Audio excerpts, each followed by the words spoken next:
Buenas noches a todas, a todos. Salud por estar ahí y escucharnos y visualizarnos una noche más. En esta ocasión vamos a presentaros el número 104 de nuestra revista Libre Pensamiento, que tiene un dossier dedicado a los imaginarios libertarios en el ámbito de la cultura y la creación artística. Como bien recordaréis, hace unos números, en el número 102, le dedicábamos un dossier a las relaciones del anarquismo con las ciencias sociales, especialmente geografía, urbanismo, antropología, historia, arqueología, etcétera, economía.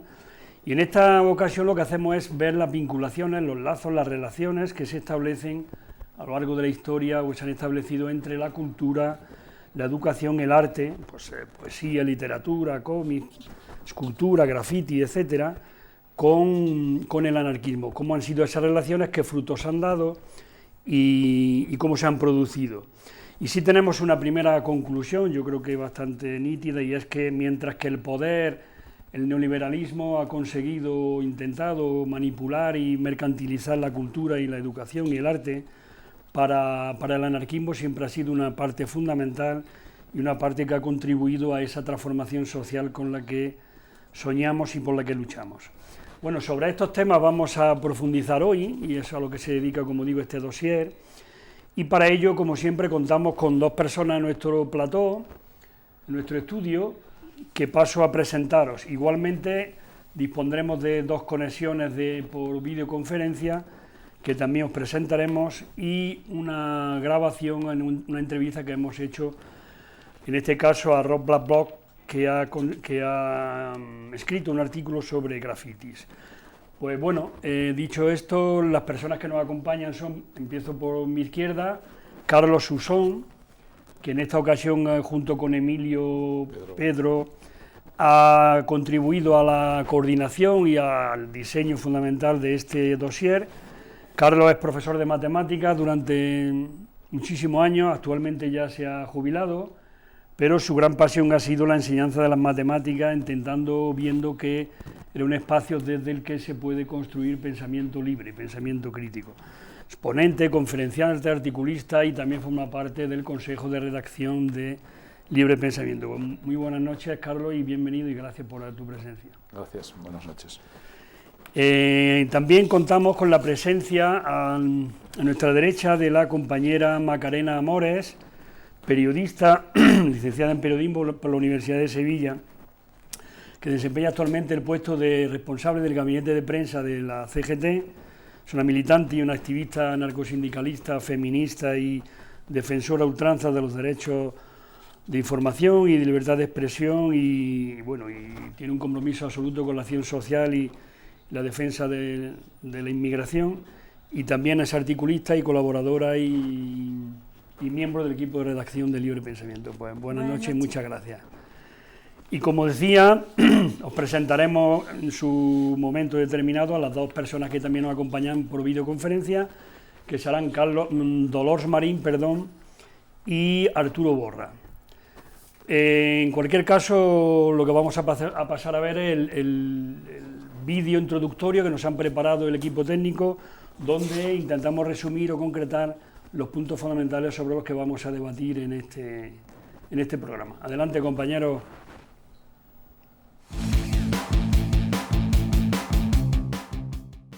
La cultura y la expresión artística entroncan, en paralelo a la transmisión estrictamente racional de pensamientos e ideas, con las necesidades emocionales del ser humano. Y ahí, el imaginario libertario encuentra un cauce de comunicación y simbiosis estrecha y fructífera. Los grandes valores de la libertad, creatividad, espontaneidad o búsqueda de conocimiento que siente el anarquismo emergen como caldo de cultivo en el ámbito de las diferentes expresiones culturales y artísticas. El propio imaginario libertario se ha ido construyendo también desde las diferentes modalidades de expresión artística y literaria, como el cómic, literatura, poesía, pintura, escultura, cine, teatro, música, graffiti, etc. Las y los artistas han partido siempre de la búsqueda de un nuevo lenguaje expresivo y de su militancia, contribuyendo así al desarrollo del proceso creativo más allá de lo convencional o lo clásico para acercarnos a la verdad y a la justicia social colectiva. El arte, para desarrollarse plenamente, sin límites, precisa de aires libertarios que lo hagan trascender de lo material y mercantil y lo acerquen al humanismo integral, constituyéndose así como una herramienta revolucionaria, no sectaria ni adoctrinadora, sino liberadora. Nadie como el anarquismo ha mostrado mayor sensibilidad, cuidado y respeto hacia la cultura, la educación y la creación artística, siendo consciente de que la sociedad futura de igualdad y libertad requiere de nuevos seres humanos que hayan dejado por el camino los antivalores del neoliberalismo, utilitarismo, economicismo, competitividad y autoritarismo y se hayan dotado de los valores de la libertad, el apoyo mutuo, la creatividad, el arte, la utopía y el pensamiento crítico. La cultura, la educación, el arte tienen sentido si son subversivos, si están al servicio de la población, de su felicidad, dignidad y libertad.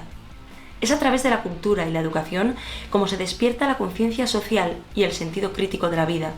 Es como si irradia a toda la población las herramientas emocionales y de pensamiento para aprender a defenderse de las situaciones de explotación, injusticia e infelicidad.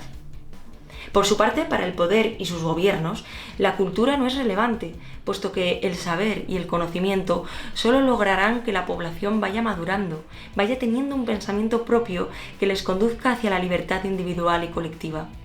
La nueva sociedad precisa personas formadas, cultas, creadoras, librepensadoras, divergentes, insumisas, plurales y diversas, que investiguen, colaboren, compartan emociones para mejorar la vida, y no exclusivamente para mejorar los beneficios empresariales y el funcionamiento del sistema económico. Sabotear la cultura y la enseñanza significa sabotear el futuro de la humanidad. La ciencia, la cultura, las artes, no podemos dejar que sucumban a los cánones del utilitarismo. Una obra de arte es falsa desde el momento en que es mercantilista. Responde a los valores del sistema, sirva para seguir satisfaciendo a la clase dominante y perpetúe su sistema de valores. Desde el verdadero arte se nos hace sentir, emocionarnos, pensar, ver más allá, y ello es absolutamente identificable con la ideología anarquista.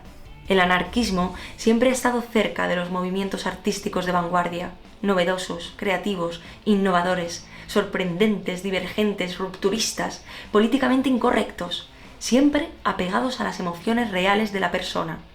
La creación cultural verdadera es libre, sin ataduras para así transmitir la disidencia y responder al perfeccionamiento ético de la sociedad. En el momento actual, la cultura y la creación artística deben servirnos para liberarnos del adocenamiento, del costumbrismo y homogeneización de las redes sociales, de la sociedad tecnológica, del consumismo, negacionismo y analfabetismo intelectual. Reivindiquémosla desde el anarquismo frente al poder. Bueno, pues muchas gracias al equipo técnico de Rojo y Negro, Televisión de la CGT, y yo creo que ahí están un poco resumidas las claves fundamentales del dossier que hemos abordado, al que vamos a empezar a presentar, y para ello, como hemos dicho, Carlos, junto con Emilio, Pedro, habéis sido los coordinadores de este dossier. Repito el título: Los imaginarios libertarios en el ámbito de la cultura y la creación artística. Pues descríbenos brevemente cómo se configura este dossier, cómo surge, qué sentido y qué objetivos os planteabais y de qué artículos se compone. Bueno, la verdad es que ni hecho adrede nunca hubiéramos elegido mejor el momento de presentar este LP 104, ¿no?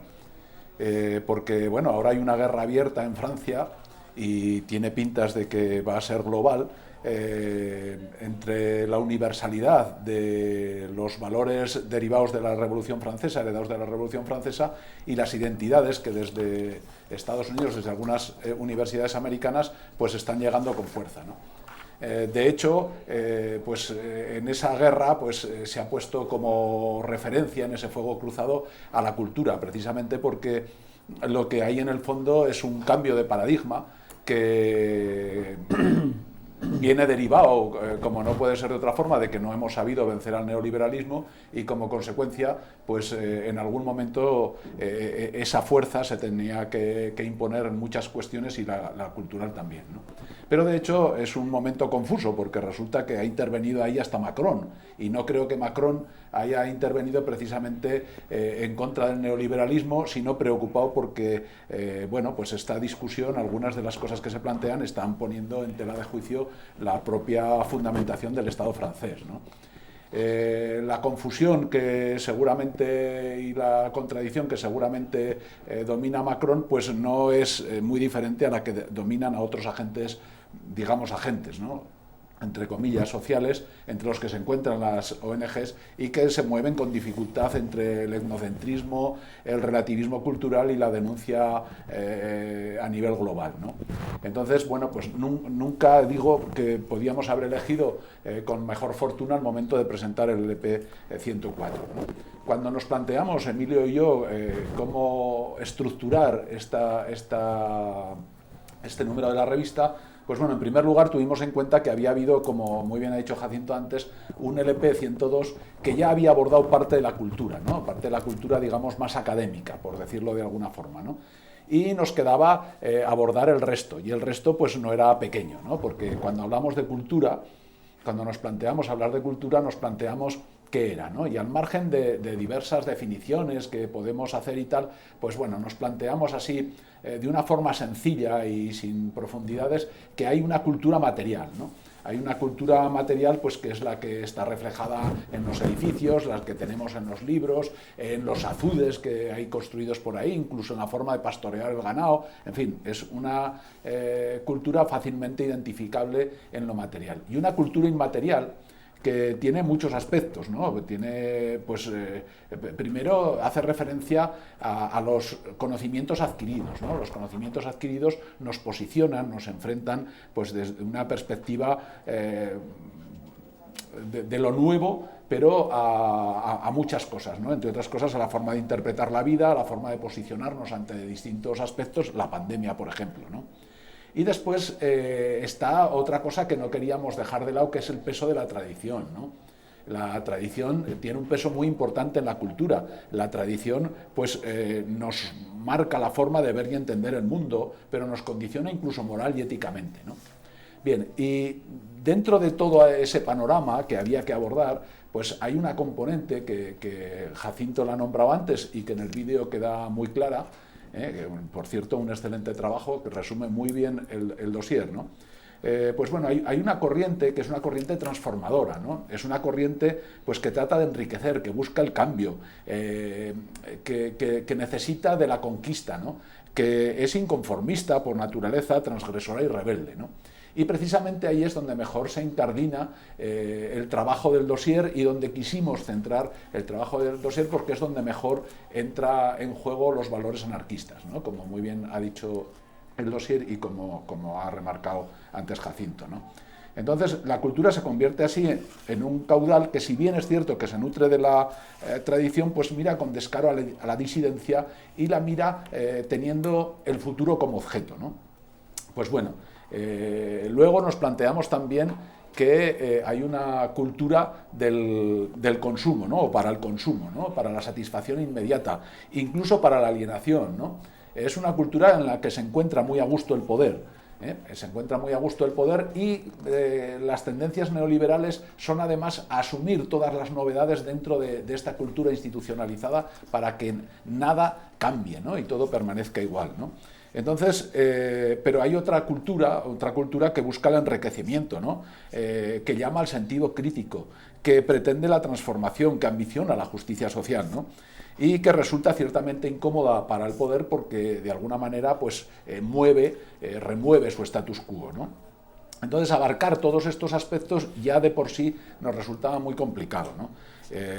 Hacerlo en un solo número resultaba imposible, a pesar de que ya había habido el 102 por delante. Y eso nos ha obligado a plantear dos números, ¿no? Uno, este 104 que presentamos hoy, y el 109, pues, que saldrá en invierno y que completa un poco los aspectos que cualquier lector o lectora que lo coja entre sus manos va a ver, a pesar de que es un número muy largo, tiene 100 y pico páginas, ¿no?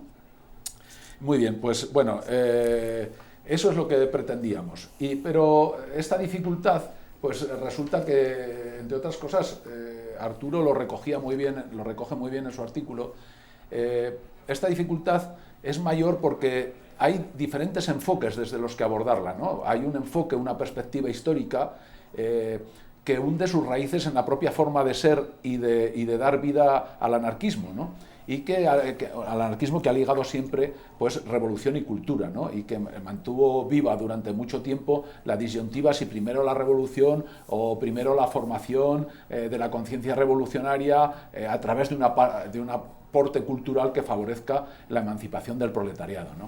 Bueno, esa disyuntiva que ha estado viva ahí la recogen perfectamente Jesús Ruiz y Ferran Aisa en sus artículos, de ellos hablaremos más tarde, ¿no? Luego hay una posición, una perspectiva relativista, ¿no? Para tratar de determinar la visión que del anarquismo han transmitido diferentes manifestaciones culturales. Y esta la abordamos, bueno, en realidad la abordó Roberto Fandiño desde el tebeo, ¿no? Y desde el tebeo nos muestra esa forma en la que ha trascendido lo que es, no digo el pensamiento anarquista, sino más bien las actitudes anarquistas a la población, ¿no? Después hay una perspectiva desde la memoria, ¿no? Es una perspectiva que es muy interesante, hay que recuperar del olvido interesado al que la historiografía clásica o la historiografía oficial pues ha sometido a los y las anarquistas, ese olvido pues no es posible mantenerlo, ¿no? Han dejado una impronta creativa y han definido el peso, con el peso de su obra, incluso la trayectoria de las diferentes corrientes culturales, ¿no? Entonces, bueno, pues desde esa perspectiva es la que han adoptado Dolors Marín, Carmen Magallón, Marianne Enkel y en gran medida Ferran Aisa, que lo tenemos aquí con nosotros y que nos hablará después, ¿no?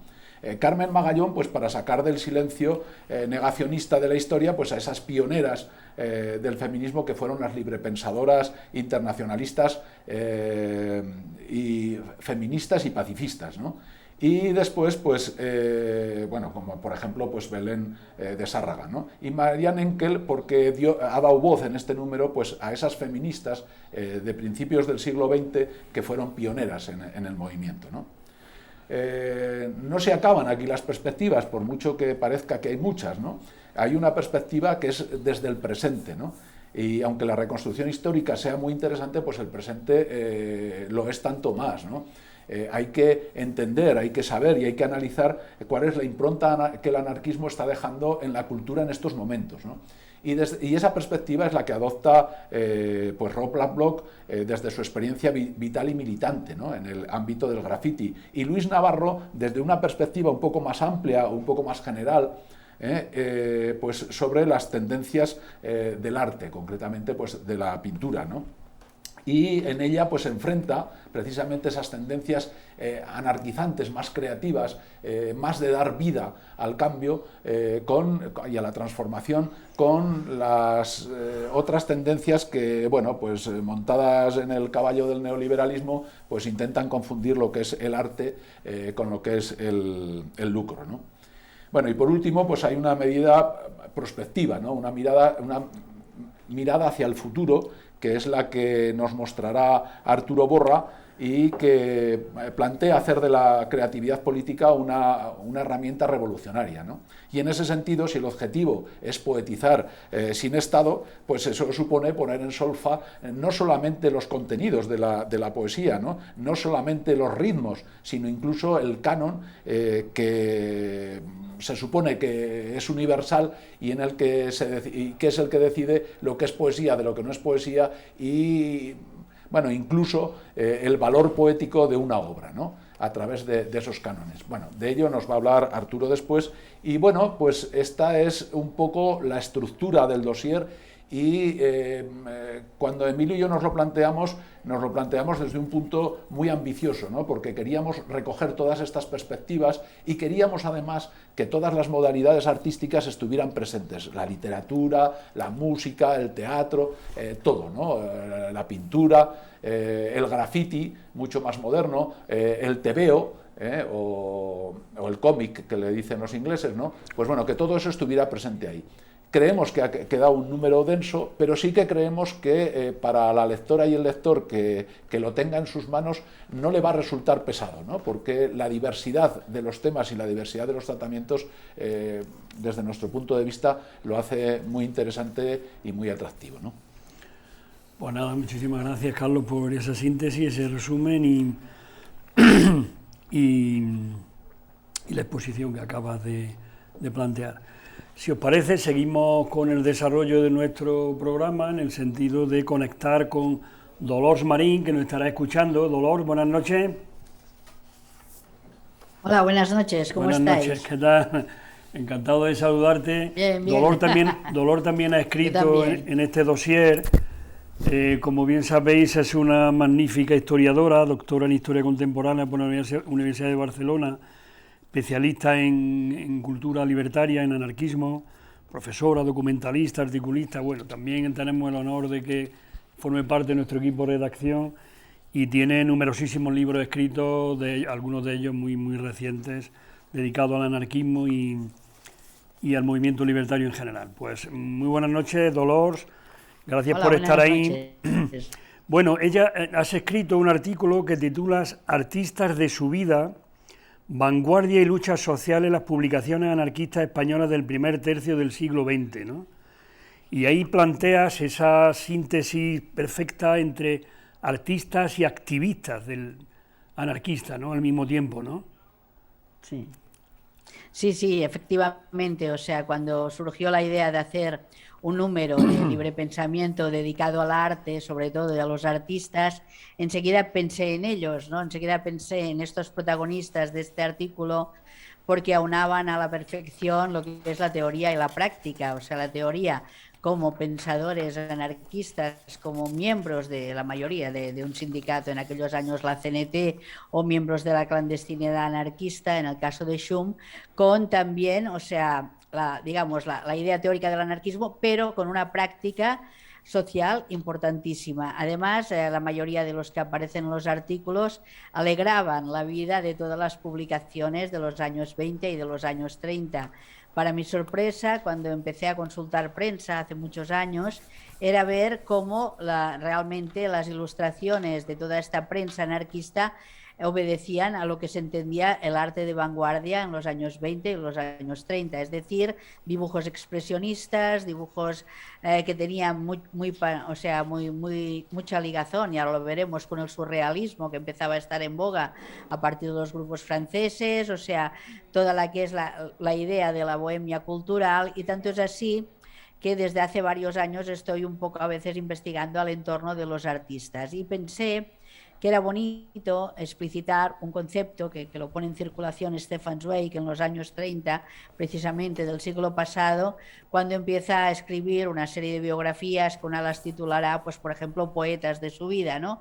Y entonces un poco cogí el hilo de esta idea para ver cómo esta gente de extracción obrera, todos estos protagonistas que aparecen en este artículo mío, son gente autodidacta que ha llegado a la formación artística, al dibujo y a la ilustración prácticamente sin pasar por las academias, o a veces son personas, en el caso de los valencianos, que forman parte de sagas familiares dedicadas a la ilustración o incluso a la imaginería católica en un primer momento, ¿no? Pero que evolucionan sobre todo hacia la abstracción y el surrealismo.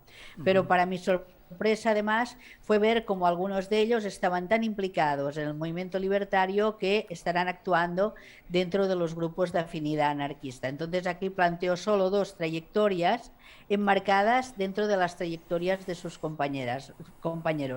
El primero sería Juan Bautista Asher, Schum, que forma parte de un grupo de afinidad que tienen la desgracia de que les explote una bomba en la calle Toledo de Barcelona, en el domicilio de una mujer anarquista que se llama Rosario Benavent, que tiene un taller de modistería que sirve para encubrir a un grupo anarquista. A partir de la explosión de un artefacto en el año 21, pues se destapa un poco todo esto. Hay varias detenciones, una de ellas será de Schum, que a consecuencia de la explosión de la bomba pues le queda una mano muy mal herida, y será internado en diferentes penales de España. Muchísima gente pedirá su absolución, y a partir de aquel momento se le conoce también como el artista de las manos rotas. Schum nunca dejará de dibujar. Es paradigmático ver cuando es liberado en el año 31 con la República, formará ya el inicio de un sindicato, se juntará con con Helios Gómez, por ejemplo, un gran artista nuestro, poco reivindicado. Se juntará precisamente con Bartolí, que ahora empieza a ser conocido porque acaban de editar toda esta película de las vivencias en un campo de concentración, con Feliu Elías y otros, para intentar crear sindicatos de pintores e ilustradores, que además eran sindicatos enormes porque acogían no solo a pintores e ilustradores de la prensa, sino todos los cartelistas de cine, todas las personas que pintaban fachadas, o sea que en aquellos años el sindicato de pintores acogía a muchísimos oficios en unos años donde aún prácticamente casi no había aparecido el neón ni la publicidad moderna. Todos los publicistas también están en estos sindicatos. Entonces esboza un poco este perfil de Schum, que además será un hombre que seguirá colaborando incluso en el exilio mexicano en la prensa, formará parte lógicamente del sindicato de cartelistas de la CNT en 1936. Este sería uno de los perfiles donde se ven además la participación de las mujeres dentro de estos grupos afinitarios, algo que siempre nos ha negado la historia. Y el segundo perfil es un perfil maravilloso de Ángel Escarboura, que Ángel Escarboura no solo fue un ilustrador surrealista magnífico de revistas como Tierra y Libertad, por ejemplo, sino que además hace una transformación importante porque se dedicará a partir de 1936 a hacer películas de cine, reportajes de los aguiluchos o de, por ejemplo, una película sobre el Frente de Madrid. Él hará todo el guionaje, se dedicará sobre todo al cine, pero lo más importante, y quería destacar de esta trayectoria de Ángel Escarboura, es que forma parte de un atraco muy famoso en Barcelona que se hizo a un café bohemio que se llamaba El Oro del Rin. L'Escarboura, con Vallano Bueno, con Campón, con uno que le llamaban el inglés, deciden hacer un atraco con tan mala suerte de que matan a uno de los cajeros del Oro del Rin, son trasladados a Madrid y la sensación es enorme, porque en la prensa madrileña aparece este grupo de atracadores anarquistas, donde se los pinta como verdaderos dandis, porque van trajeados, van muy bien vestidos, y además los titulares son escandalosos. Un fotógrafo, un dibujante, un banquero y no sé quién más atracan el Oro del Rin, y además son anarquistas. Lógicamente dicen que la sala estaba atestada de mujeres que querían ver a estos anarquistas. L'Escarboura será un hombre imparable. Es extraño que nunca haya habido una exposición sobre su obra. Entonces aquí veréis un poco todo este intríngulis del Oro del Rin, y también explico un poco cuál fue su vida después de pasar por la cárcel, de salir en libertad. Todos ellos coincidirán, la mayoría en la columna de Urruti, o sea que es importantísimo ver cómo la mayoría de artistas y dibujantes coincidirán. O sea, Helios Gómez, que tiene unos dibujos preciosos. Helios Gómez ya ha merecido algunas exposiciones, solo para ello, o sea, sobre todo en el ámbito catalán, donde se ha expuesto su obra. Además, Helios Gómez es y reivindica siempre su gitanidad, porque proviene de los círculos roms de Cataluña. Es un apasionado, digamos, de todo lo que es el flamenco, las guitarras, o sea, sus dibujos son magníficos, y todo esto aparece en la prensa libertaria. Lógicamente comparten todo este grupo de artistas su protagonismo, y lo cito en tercer lugar, con una serie de dibujantes de la revista Estudios de Valencia, que son los que introducen en España, y esto es importante, desde el anarquismo, lo que es el fotomontaje. El fotomontaje como ilustración, el fotomontaje, digamos, como arte reivindicativo. Y fijaros bien porque es importante, todos ellos además, lógicamente, son grandes amigos de Ramón Acín, que será muerto por los fascistas en 1936, junto a Conchita Monràs, su mujer, y ellos transitan desde lo que sería la tradición de dibujo español hacia lo que serían las vanguardias artísticas. Unas vanguardias que, como muestro en el artículo, impregnan también incluso un discurso de García Oliver, que está hablando de vanguardia, que está hablando de nuevos lenguajes. Es decir, que un poco, al igual que la mayoría de nosotros que vivimos los 70 y los 80 y pudimos pudimos ver cómo alrededor del anarquismo se creaban todo lo que nosotros llamamos cómics o revistas, y donde los jóvenes ilustradores empezaban ahí toda su aportación, pues prácticamente es el mismo fenómeno que habíamos vivido en los años 20 y 30 en España. Es decir, gente joven con un proyecto magnífico de cara a la ilustración, de cara a una nueva proyección o un repensar el arte, que participará dentro de lo que es la prensa y el cartelismo libertario para intentar plasmar y llevar adelante su revolución. Una revolución que en el caso de l'Escarboura, de su tío Mateo Santos y de todos ellos, les llevará ya a intervenir decididamente en lo que es el cine de vanguardia de los años a partir de 1936, a partir de las películas de Sie Films y de otras películas que se pondrán en marcha a partir de los colectivos de anarquistas, o se plantean, por ejemplo, en Barcelona, hacer teatro sin director, en el Circo Ecuestre de Barcelona, o sea, de la calle Montserrat. Es decir, que se llegan a plantear en el mundo artístico unas iniciativas sin precedente, siempre de la mano del anarquismo, al que se considera una de las ideas más rompedoras del anarquismo y lógicamente el anarcosindicalismo en los años 30, sobre todo 20 y 30. Y por último, he rescatado aquí el nombre también de algunas mujeres ilustradoras que nunca aparecen, Manolita Ballester, por ejemplo, en Valencia, o el caso de Millà, que forma parte del sindicato de cartelistas de Cataluña. Yo lo dejaré aquí porque hay más compañeros, un poco, ya lo veréis en el artículo. Gracias. Muy bien, pues nada, perfecto, gracias por ese resumen, que como digo, de lo que se trata es de releerlo porque hay cantidad de información que merece ser conocida y que lamentablemente, como bien dices también en el artículo, está carente de investigación, ¿no?, de toda esta cantidad de personas que han dado su vida por el arte y por las ideas en este primer tercio del siglo XX. ¿Quería decir algo? Sí, una preguntita, Dolors. ¿Quiere hablar Carlos?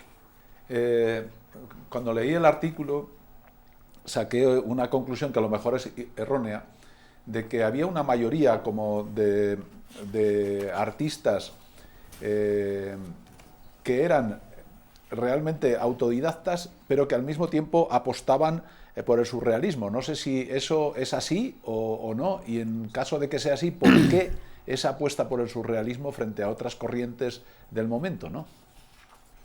Mira, es curioso porque era la modernidad. Muchos de ellos, durante la dictadura de Primo de Rivera, habían pasado a Francia. En el caso de Schum no, porque queda en los penales españoles, pero muchos de ellos, durante la dictadura de Primo de Rivera, ya fuera porque eran disertores del servicio militar o porque eran buscados por la policía, pasan a Francia, sobre todo pasan a París, que es la capital de la Bohemia, y se impregnan del surrealismo.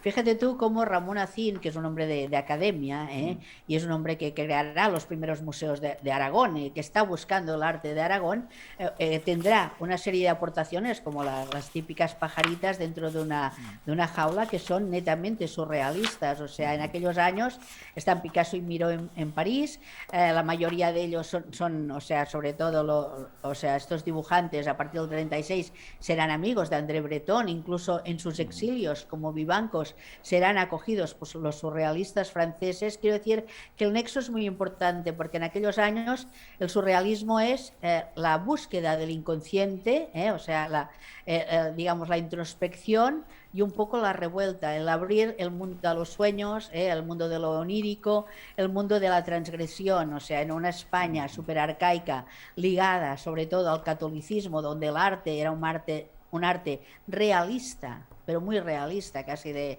máquina de fotografiar y de santos y beatos, pues claro, una apuesta decidida por el surrealismo, por los dibujos de Les, por ejemplo, que pinta unos barrios bajos increíbles, solo a dos tintas, en blanco y negro, es algo espectacular. O a veces Les con un solo trazo te puede dibujar cualquier cosa, ¿no? Entonces ellos hacen esta apuesta espectacular por todo lo que es la vanguardia artística. Realmente muchos de ellos parten, por ejemplo, Armand Guerra, el director de cine, había estado trabajando en la UFA alemana en los años 20. Claro, cuando vuelve aquí lleva unas propuestas como Carne de Fieras, por ejemplo, que rompen esquemas en el cine español. Y todos ellos, además, son muy amigos, o sea, comparten veladas, ¿no? Entonces pienso que un poco va por aquí la cosa. Bueno, Dolores, lo tenemos que dejar ahí porque se nos va el tiempo. Si no, se nos va el tiempo. Muchísimas gracias y hasta pronto, nos veremos pronto. Gracias. Gracias por la participación. Bueno, pues continuamos con nuestra exposición de los diferentes artículos. Y entonces tenemos a continuación un artículo que ha escrito Luis Navarro, que es un filósofo, pero que nos va a presentar Macarena Mora. Le hemos pedido que participe exponiéndolo. El artículo se llama La anarquía del arte y el arte de la anarquía, ¿no?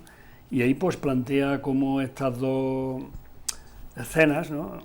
El arte por un lado y la anarquía por otro, pues tienen de alguna manera orígenes comunes y cómo han ido evolucionando hasta que finalmente, según el autor, se van desgajando uno de otro, ¿no? Bueno, como siempre hago, que vengo aquí contigo, darte las gracias y también a los compañeros que que han hecho posible este dossier. Y estaba escuchando a Dolores y siempre es que me quedo embelesada escuchándola, leyéndola también, pero escuchándola sobre todo, ¿no? Porque es una goza escucharla. Y como decías tú, el artículo del compañero Luis Navarro, pues es una reflexión sobre los orígenes del arte y la anarquía, ¿no? Que a pesar de que surgen paralelamente, ¿no? A la vez, por así decirlo, comparten una esfera autónoma en la que se desenvuelve, pero el arte finalmente pues termina adaptándose al sistema capitalista. El autor, a lo largo del artículo, se pregunta sobre las formas que pueden existir o que podemos poner en marcha para construir un paradigma estético que se enfrente desde un prisma libertario al prisma actual, o sea, a la situación actual, al sistema actual. A pesar del origen en común del anarquismo y del arte, el anarquismo se posiciona y combate el sistema capitalista y, como decíamos al principio, pues el arte no. Y bueno, pues al final del artículo también comenta Luis Navarro, ¿no? Que a mediados del siglo XX pues como que empiezan a cuestionarse un poco la actividad artística desde los modos de producción, difusión y recepción de ese arte. Y entonces pues se plantean como unas prácticas alternativas que se oponen frontalmente a la institucionalidad del arte. Y bueno, pues ese es un poco el resumen, porque realmente es un poco extenso también y bueno, como has dicho, es filósofo y ya nos podemos imaginar un poco. Bueno, y realmente eso va planteando cómo el arte finalmente se sucumbe al capitalismo, se mercantiliza, surge como una especie de casta de artistas segregados de lo que serían los artesanos, las artesanas tradicionales y digamos que el anarquismo pretende que sea mucho más colectivo, las propuestas sean mucho más colectivas y mucho más... Y retomando también un poco lo que se decía al principio del programa, ¿no? En el videodatos que hacían los compañeros del Rojo y Negro, pues bueno, el arte, la cultura, la educación, si no está al servicio, si no es subversivo y no está al servicio del pueblo, pues como que es mentira, ¿no? Es falso. Bien. Bueno, pues nada, vamos a continuar. Muchísimas gracias nuevamente, Macarena, por siempre prestarte a sacar adelante el programa. Antes de pasar a la siguiente videoconferencia, los compañeros técnicos me comentan que vamos a ver la entrevista que se le ha hecho a Rock Backblock, que es un grafitero, un muralista, un artista de calle, en la que pues nos va a comentar cómo ven las relaciones del arte, del grafitis con...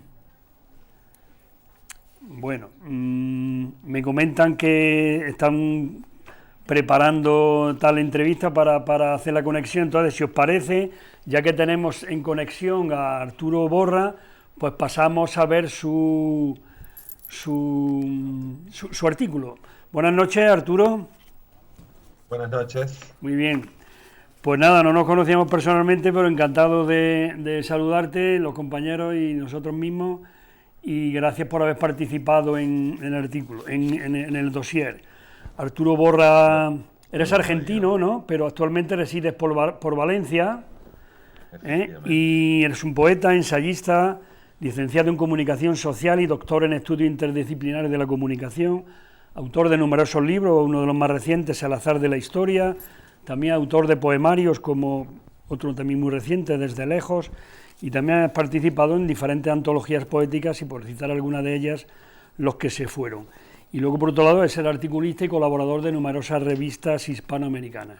Pues encantado de que estés aquí presente y como digo, tu artículo lo titulabas El imaginario libertario y creación poética, la escritura como revuelta, ¿no?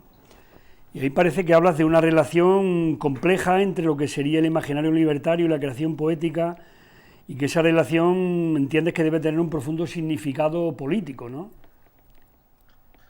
Sí, efectivamente. Al final, muchos proyectos que denominamos o identificamos como artísticos son proyectos vitales también, ¿no? Uno no escribe para estar en el Museo de la Historia o en las galerías con sus glorietas de bronce, como decía Lucía Sánchez Ornil, sino básicamente para tratar de transformar nuestras vidas y transformar la sociedad.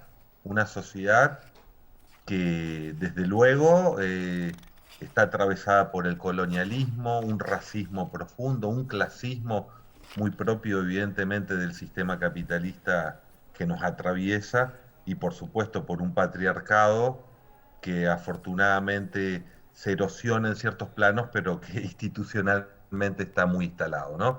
Entonces, de algún modo, yo lo que intenté, no voy a contar el artículo porque es verdad, es extenso, se nos iría el tiempo, pero sí, evidentemente, cuando uno plantea este cruce, está poniendo en cuestión un cierto purismo, un esteticismo que se refugia en el arte como si no tuviera nada que ver con nuestra cotidianeidad, con nuestras luchas políticas, culturales, sociales, en fin, que uno participa, ¿no? Más allá de ser poeta, es un sujeto político, y de aquí es lo que se trataba, bueno, sabiendo, siendo conscientes de las distintas alternativas que abre un título como Imaginario Libertario y Creación Poética, era básicamente centrarme en pensar esta relación compleja, turbulenta e incluso cuestionada entre arte y política.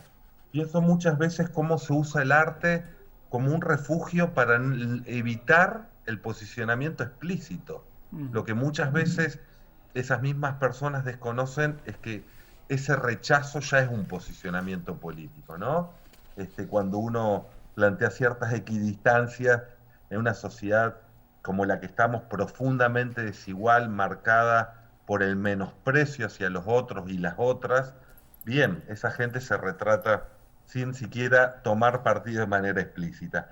Un poco hubo alusiones en las intervenciones anteriores sobre la centralidad de las vanguardias, ¿no? Como se cruzan con este imaginario libertario que se nutre de muchas fuentes, entre otras, por supuesto, la poesía, porque participa, como mencionaba hace un ratito, en las luchas de nuestro tiempo.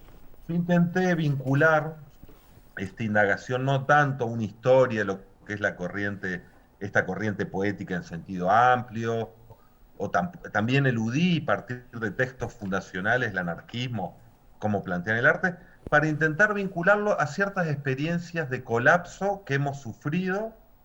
Particularmente vengo de Argentina, en el 2001 sufrimos una profunda crisis, no solo económica y política, sino también de carácter ético, y es ahí donde el arte, sobre todo el arte combativo, crítico, o un arte que podríamos llamar en un sentido amplio libertario, es un arte que efectivamente recupera estas experiencias como experiencia de aplastamiento, pero también como experiencia de la revuelta. Y claro, una experiencia de la revuelta no está solo vinculada a la tematización de ciertos contenidos sociales o a la denuncia del capitalismo o del Estado moderno, sino también es meterse con las propias formas de enunciación. Muchas veces desconocemos esto porque efectivamente hay unas tradiciones poéticas dominantes en España vinculadas al confesionalismo, al esperantismo y demás, que rechazan profundamente las vanguardias y en ese mismo rechazo se manifiestan como lo que son apuestas radicalmente conservadoras. Cuando de lo que se trata es evidentemente de asumir esta confrontación, diría, no solo con el Estado o la economía capitalista, sino con la cultura de masas que la sustenta, que instala formas de pensamiento, formas de discurso que nos impiden pensar justamente la disidencia, lo disconforme, lo que tiene que erosionar un orden social hegemónico que a las mayorías nos aplasta. Y esa cultura de masa, no nos olvidemos, es una cultura hegemónica o que domina, muchas veces nos impide reconocer estos conflictos profundos que viven en nuestra sociedad. En definitiva, yo lo que intentaba mostrar esta poesía como una poesía sin Estado, cómo propiciaba en diversas escrituras un desplazamiento enunciativo, no solo vinculado, insisto, a los contenidos, sino es la propia subversión de la forma lo que está en juego aquí. Claro, uno también podía intentar reconstruir, por ejemplo, las apuestas emancipatorias, por llamarlo así, que ya están en juego. Porque no nos olvidemos que a menudo se habla de la sociedad, pero la sociedad es heterogénea, y así como hay un arte dominante absolutamente mercantilizado, rendido a esta autoridad mítica del Estado que vendría a sancionar cuán valiosos son nuestras escrituras, digo, contra esa tendencia también hay otras poéticas que están en revuelta, que están poniendo en cuestión este orden del mundo y que se levantan. Y ese levantamiento, ahora estaba leyendo un libro de Didi Huberman que se llama Desear, levantarse, desobedecer. A lo mejor de eso se trata, que estas poéticas no solo den cuenta de una realidad cristalizada, porque como si fuera una fatalidad, sino de recuperar nuestros deseos. ¿Qué tipo de sociedad queremos? ¿Qué tipo de vida queremos? Y evidentemente un proyecto libertario sin la apuesta por la autonomía individual y colectiva queda en poco, ¿no? Y a lo mejor de lo que se trata es que estas poéticas recuperen justamente estos deseos emancipatorios, esta apuesta por la autonomía individual y colectiva, y a partir de ahí, claro, empezar a preguntarnos cómo transformamos no solo el arte, sino también la vida. Sí. Claro, muchas veces nos encontramos con que estas prácticas de un poetizar sin Estado están totalmente sofocadas, entre otras cuestiones porque no tienen ni las lámparas mediáticas, evidentemente se producen al margen de todo un sistema de premios, de un sistema de reconocimientos vigente, bastante lamentable, por cierto, profundamente endogámico, profundamente ciego a las diferencias poéticas que se están produciendo ahora mismo en España, como en tantos otros lados, también esto hay que decirlo, Argentina no es particularmente diferente en esto. Digo, por un lado, no tiene las lámparas, y por otra, sabemos que el mercado, la aceptación que tiene con este tipo de arte crítico es bajo, ¿sí? A menudo se confunde el consumo con la calidad, con la calidad artística, ¿no? Que un libro que se escribe de poesía, que se escribe explícitamente contra los que no le gustan poesía, bien, eso a lo mejor son los libros promocionados, no los que hacen un trabajo serio con el lenguaje, con la revisión de un montón de tópicos que se plantean, y básicamente con la formulación de deseos que efectivamente están vinculados a una revuelta. Lamentablemente, las revueltas tienen el estigma del caos, ¿no? Así se plantean por muchos sectores, y sin embargo es lo que nos muestra como sujetos deseantes. Bien. Por supuesto, podría ser mucho más, pero creo que hasta aquí sí, de hecho ahí planteaba lo mismo que mencionaban, lo de la problemática surgida en 2001 en Argentina, en Buenos Aires, hablaba incluso del movimiento 15M en España, ¿no?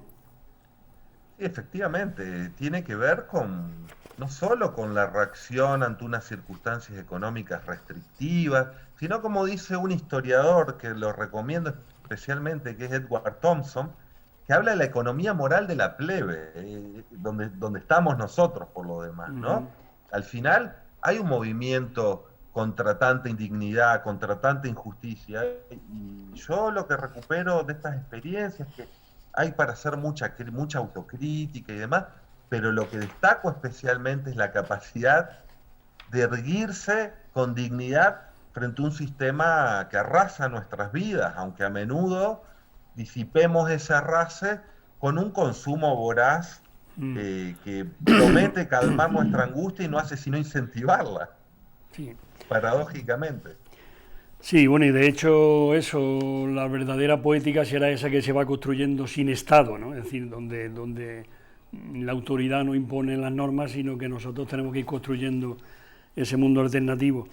Bueno, lo tenemos que dejar ahí también, Arturo. Muchísimas gracias por participar. Sí, Yo creo claro, que claro. han sido Gracias a vosotros. mensajes muy claros, muy nítidos, muy potentes y animan a la lectura de tu artículo, de tu poética en este caso.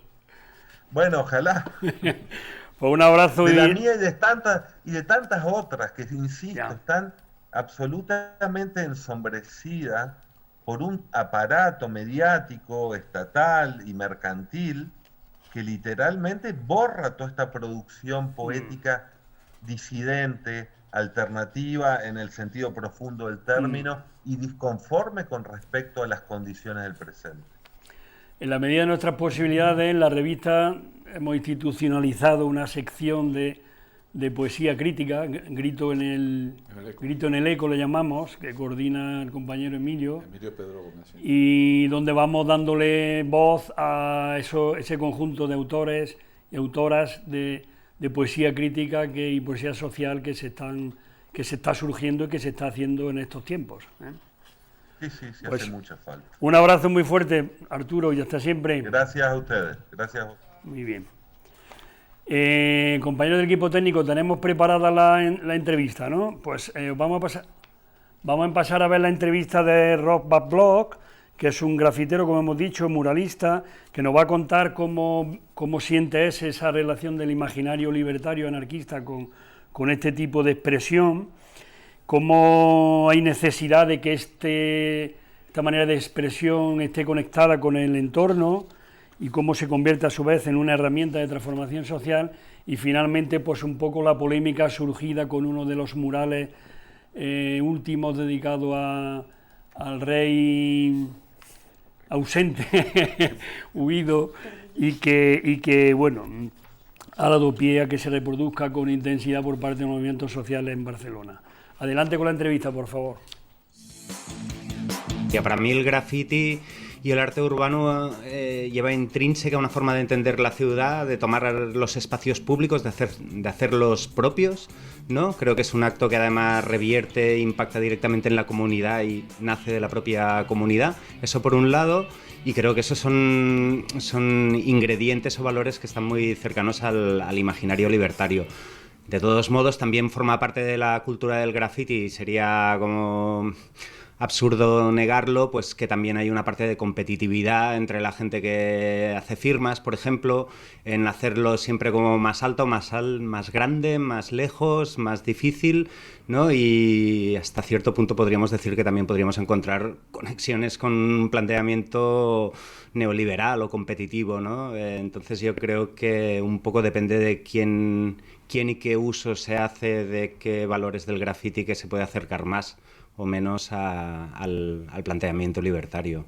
En este planteamiento, para mí, el arraigo del contenido con el propio espacio y la propia comunidad es imprescindible. El muralismo es una herramienta en potencia para trasladar o para visibilizar los mensajes que estén en ese momento, ¿no? En la calle. Entonces yo creo que está directamente proporcionado con eso, ¿no? Con qué fuerza tenga ese movimiento, esa entidad, ese colectivo, ese ateneo que esté usando la herramienta, o sea, el potencial. Lo que sí es verdad, yo por ejemplo cuando empecé a pintar graffiti estaba militando en centros sociales ocupados y me daba cuenta de que la inversión que hacíamos en carteles, en flyers, en papel, ¿no? En papel para encartelar y tal, y veía el resultado que tenía en las calles, me daba cuenta que pintar un mural, o me empecé a dar cuenta que pintar un mural podía tener tanto más impacto, aunque fuera una sola pieza, que no esa cantidad de papel y tal, ¿no? Porque se respetaba, llamaba más la atención, tenía un impacto en el entorno, ¿no? Es tan importante o más lo que pintas como cómo manejas esa información, ¿no? Vivimos en la era de la información y a veces pues las circunstancias y la gestión de la información y cómo lo proyectas y cómo lo difundes y evidentemente en qué criterios artísticos y comunicativos estás usando para comunicar la idea, pues todo eso puede hacer que realmente la eficiencia del arte urbano como un canal de comunicación útil para los movimientos sociales es de un potencial ilimitado. Podríamos hablar de lo que es la opinión pública y la opinión publicada, ¿no? Y lo que a mí me interesa mucho, muchas veces he encontrado como muy acertada la interpretación de lo que es la hegemonía cultural, ¿no? De que se da una imagen hegemónica de cuál es la cultura, qué es lo que está bien y qué es lo que está mal, y creo que dentro de ese planteamiento el arte urbano y el graffiti se ha colocado en el ámbito del vandalismo, ¿no? Creo que ahora con las redes sociales, que de alguna manera generan una conexión directa, que tú puedes ver el impacto y el seguimiento que tiene porque no tienes un intermediario, no tienes un medio de comunicación en medio, se ha ido demostrando y consolidando la evidencia de que hay mucho más apoyo del que se quería creer, ¿no? o de que se daba a entender. Las administraciones evidentemente también juegan esa dualidad, ¿no? En Barcelona, por ejemplo, como ha pasado cuando se implementó la ordenanza cívica que regulaba hacer skate, la venta ambulante, todo tipo de actividades que fueran en la calle, como era el caso de pintar murales, y evidentemente con una tolerancia cero.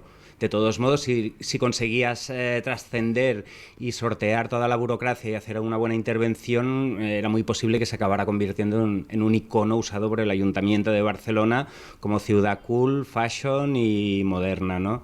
Entonces es un poco esa dualidad. Creo que en algunos sitios desde la administración se está entendiendo que la población y la sociedad quiere aceptar y darle cabida a este tipo de intervenciones. En otros lados se está sesgando un poco, ¿no? Se nos está cortando la hierba bajo los pies, pero creo que el apoyo a nivel de calle y a pie de calle es evidente. El tema de todo lo que ha pasado en la campaña de Pablo Hasél y la libertad de expresión, yo creo que daría como para 3 entrevistas, porque realmente ha sido una experiencia que un poco nos ha estallado en las manos. Evidentemente podría haber pasado y hubiéramos hecho esta acción, y si el ayuntamiento no hubiera tapado el mural, seguramente el impacto que hubiera tenido no hubiera sido ni una décima parte, ¿no? En la medida que nos ha sido posible hemos intentado, pues eso, ¿no? Intentar redirigir todo el rato el mensaje hacia el fondo, y que no se convirtiera en un show un poco sobre la anécdota de la obra en concreto, ¿no? Y trascender un poco, intentar, pues eso, poner en los medios todo ese debate, ¿no? Sobre la censura, sobre el caso de Pablo Hasél, sobre la monarquía, sobre la Guardia Urbana y la Policía Nacional y la Guardia Civil, y todos estos grandes temas, ¿no?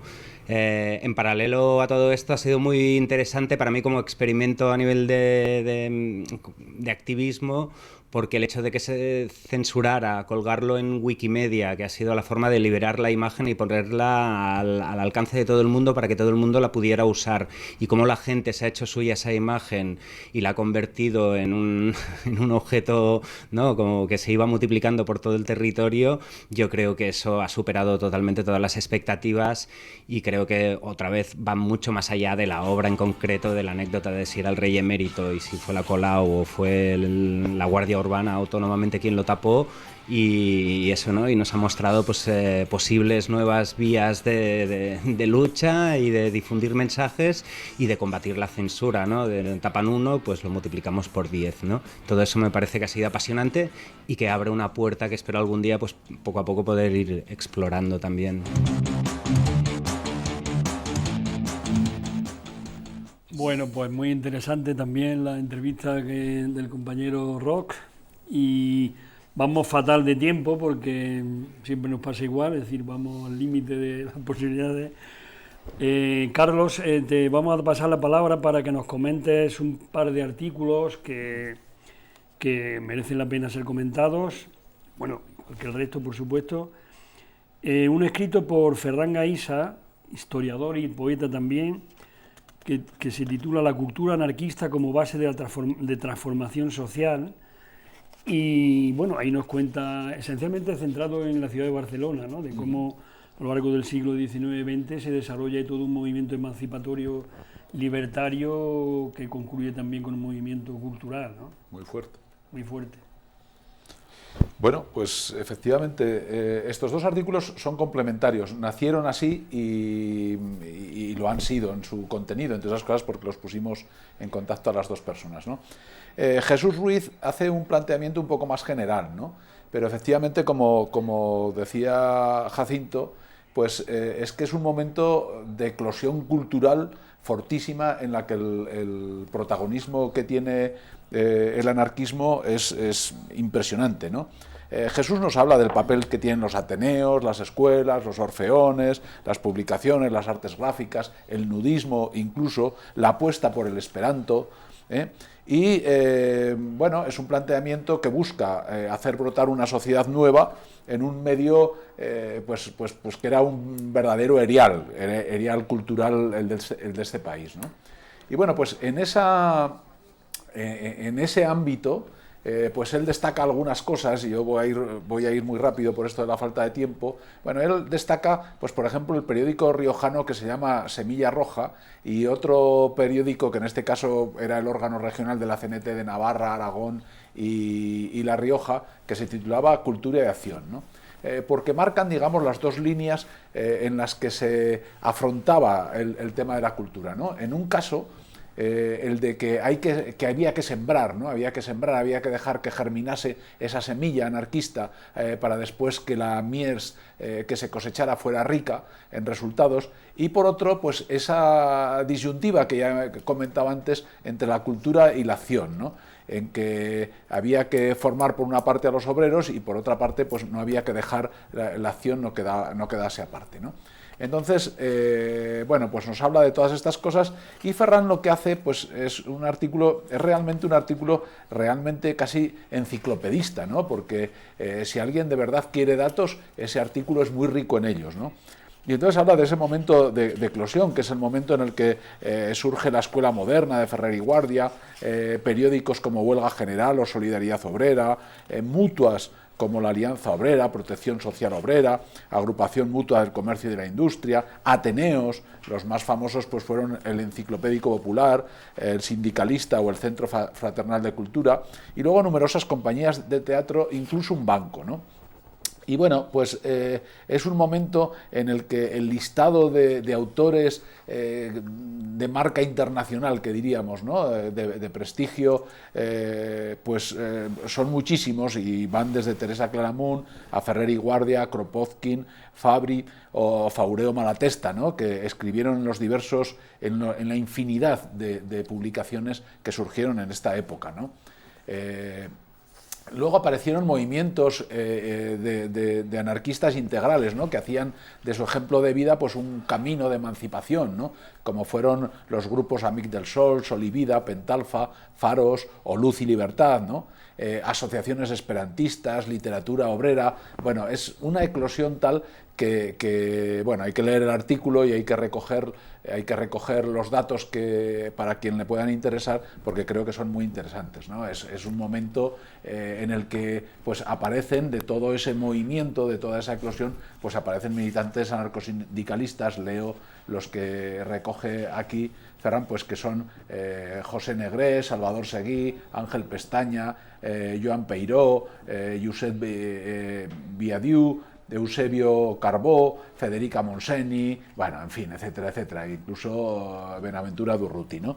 En fin, entonces, ese momento de eclosión, pues es un momento que yo creo que no hay que restringirlo a la nostalgia, ¿no? Sino que debe ser una fuerza que nos invite de nuevo pues a tratar o a fomentar o a hacer esa siembra de la que habla Jesús, ¿no? del anarquismo, para que en un momento determinado fructifique en una mies amplia en cosecha, ¿no?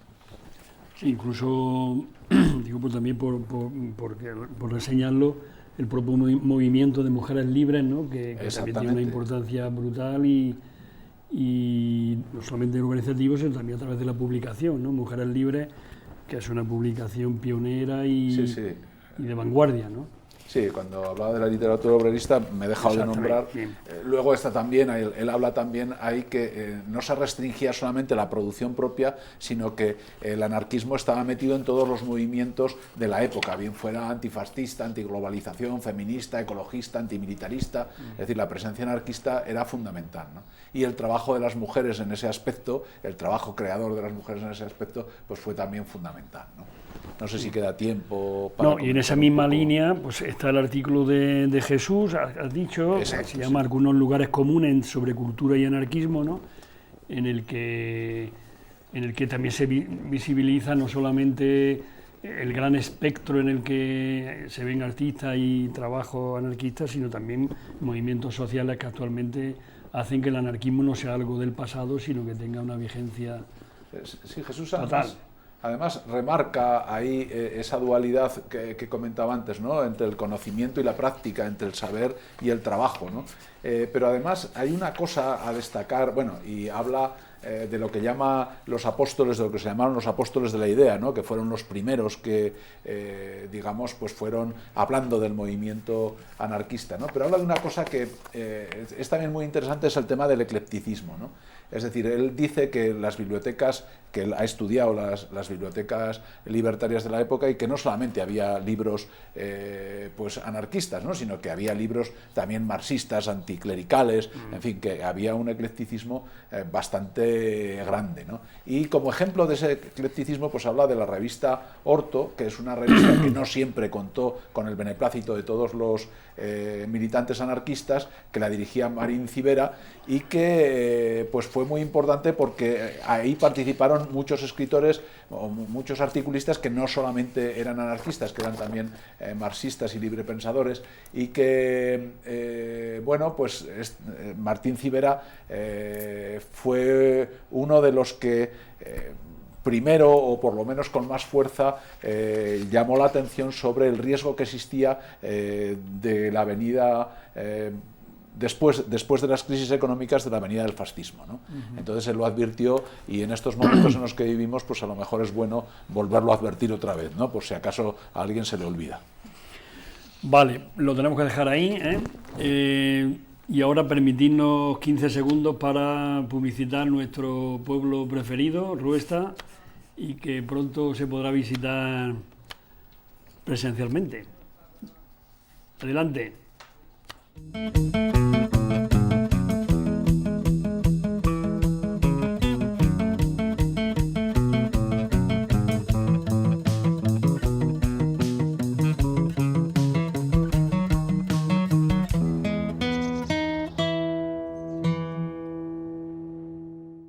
Muy bien, gracias compañeros de nuevo.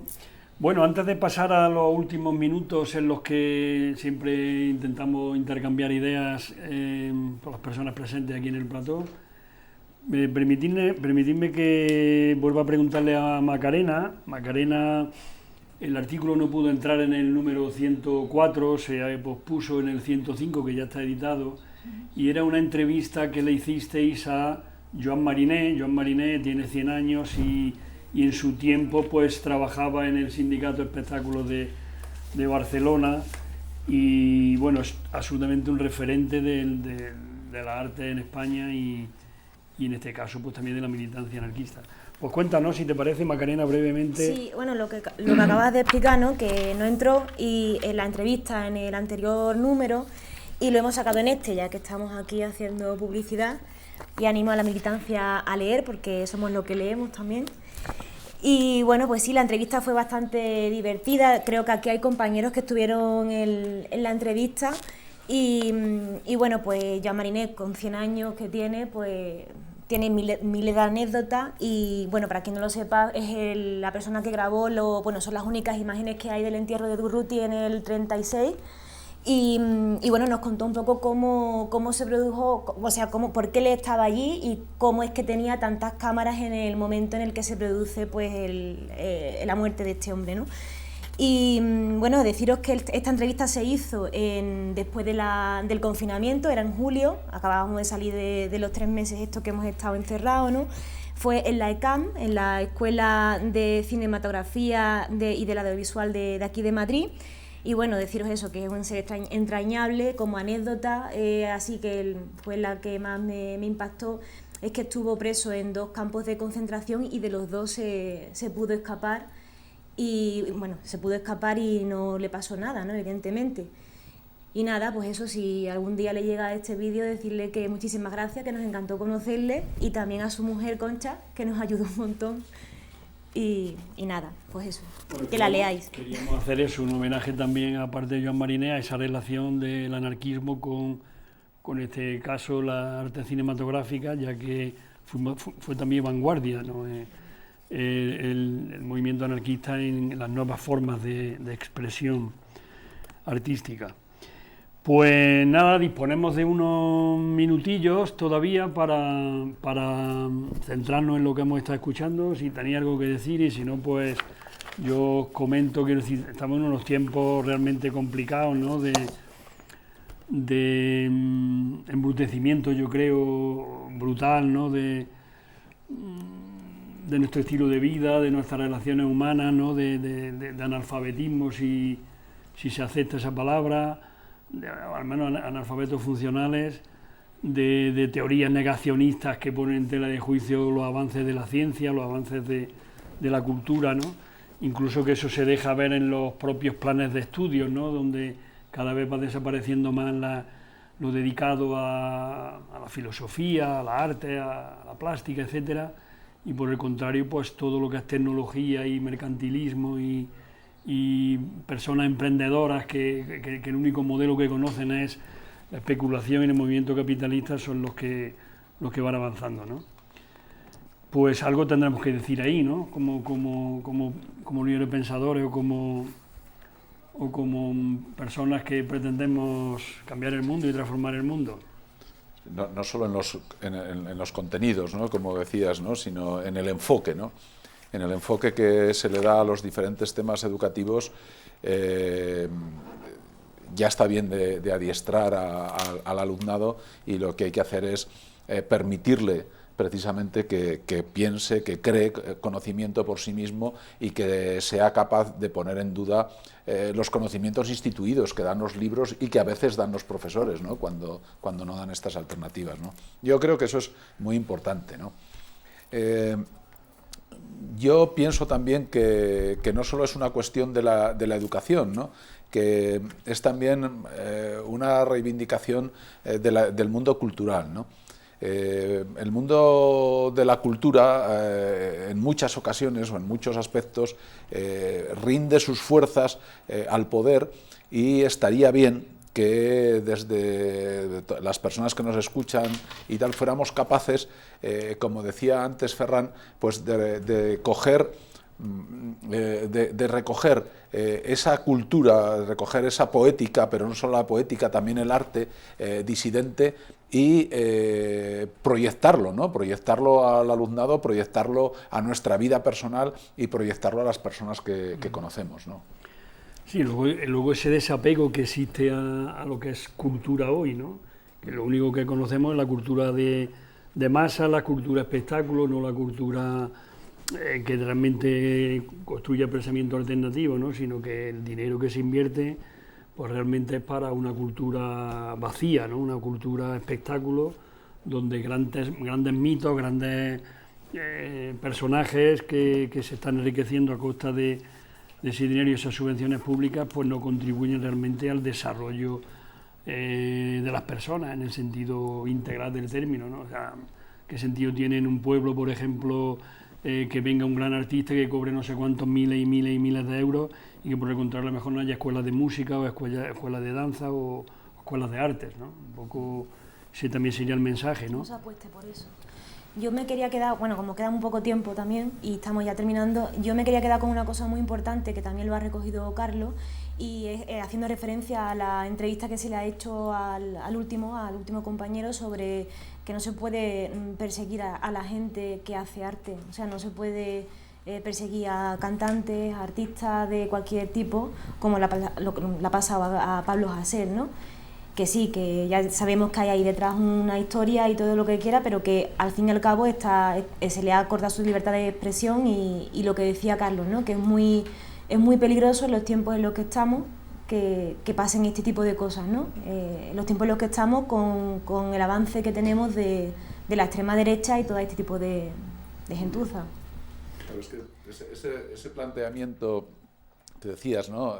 Precisamente contra ese enfrentamiento, ¿no?, a las ideas de la extrema derecha, no puede quedar simplemente en un pronunciamiento de un momento determinado, ¿no? Es un cuestionamiento continuo, ¿no? Es un cuestionamiento que va al propio comportamiento, a nuestras propias actitudes personales y a la manifestación que hacemos de ellas, ¿no? Y en ese sentido no pueden restringirse a un día que hacemos un artículo sobre tal, sino que tiene que ser constante, ¿no? Tiene que ser permanente, tiene que evidenciarse en las clases, pero también, como decía antes, pues incluso cuando hablamos con nuestras conversaciones o cuando invitamos por WhatsApp a alguien a que escriba o a que diga o a que hemos visto tal, ¿no? No entrar en el juego de las mentiras, en el juego de la imposición, en el juego de que parece que se acepta en estos momentos que se puede decir cualquier cosa por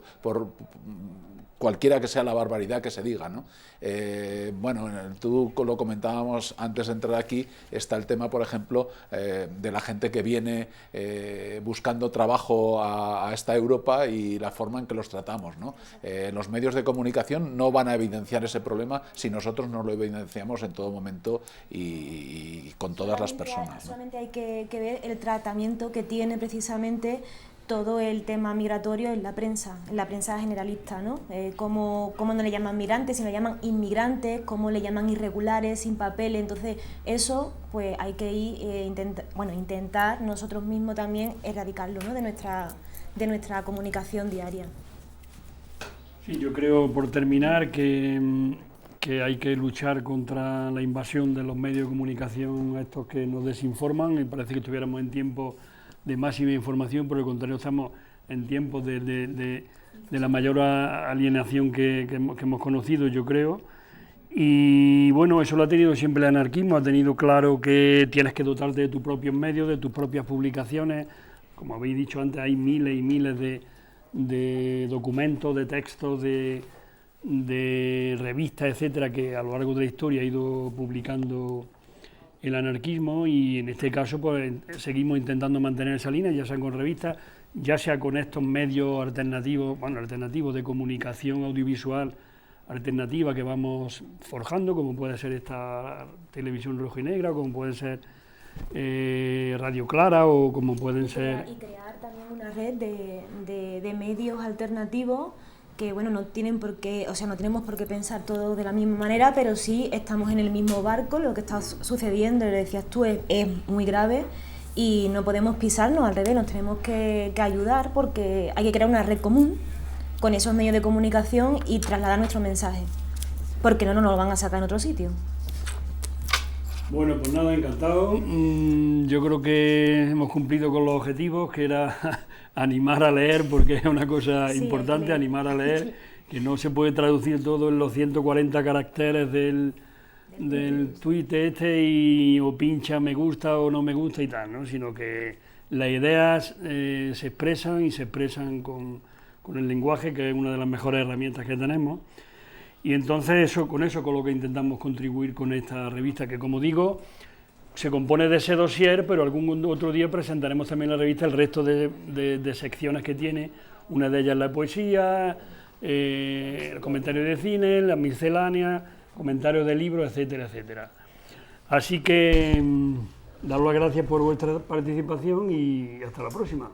Gracias a ti. Y a quienes nos escuchan, pues nos vemos dentro de pronto para ver el siguiente número 105, que está dedicado a sexo y poder. Muy interesante. Salud.